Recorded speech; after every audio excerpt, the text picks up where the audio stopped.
Good morning guys, ayan guys, yan na yung sinasabi ko sa inyo na may pera sa basura guys, ayan. Sobrang dami po May tira sa yan. basura. Ayan guys, pwede mabenta yun. Sa lapi po isa. Ayan, ayan guys.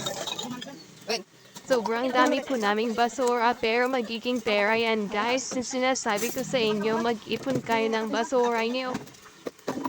Gusto niyo bang magkapera? Mag-reuse, reuse, at recycle po kayo. Ayan. Ayan guys, inipon po namin yung pwedeng mabenta. Kaya yan, makakapagbenta po kami ng basura. At magkakapera po kami. Yan sa TBK. Yan po yung bibili si Uncle. Yung asawa niya po yan. Sinisiparate po nila yung mga basura kasi iba-iba po yung presyo guys. Kaya yan, ayan.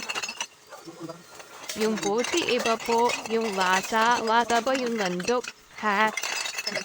Ayan guys. Ayun, namumulot pa sa TBK ng lata dun guys. Para may pandagdag daw guys. Ayan na. Binibilang po ni Uncle kung magkano ibabayad niya sa mga boting na ipon ng mga bagoong at patis. Pwede po yang ibenta. Ayan, nakapulot po ng lata si NTBK. Ayan, ang bilis-bilis po niya. Oh, may pera sa basura. Ayan guys. Sige. Pili. Okay sa basura. Ayan na guys si Uncle. Yung mga plastic nilalagay na niya doon. Ayan, pinipili-pili po nila guys. Ayan na. Magagarami po. At ayan na guys. Ayan. Bilis po nila, ikikilo na po nila yan mamaya. Siniseparate lang po yung mga iba't ibang klase ng basura. Ayan na guys, Santibigi excited na yan. Magkaka-ice cream na po kami.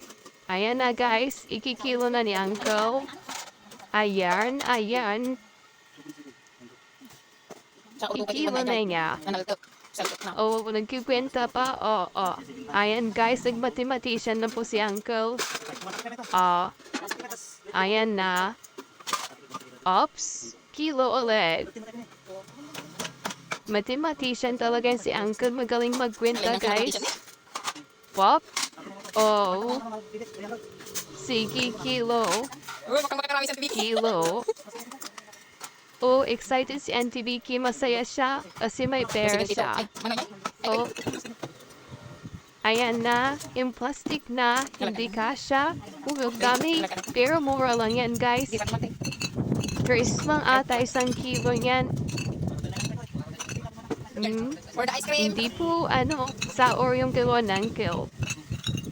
Kasi mahirap daw magsaor. Bawal magsaor guys. Ayan. Mayroon pa. May tinitignan pa si Uncle Buti. Ayan. Magbabayad na po si Uncle. Kakaroon na po kami ng 300 pesos. Ayan. Happy. Bye guys.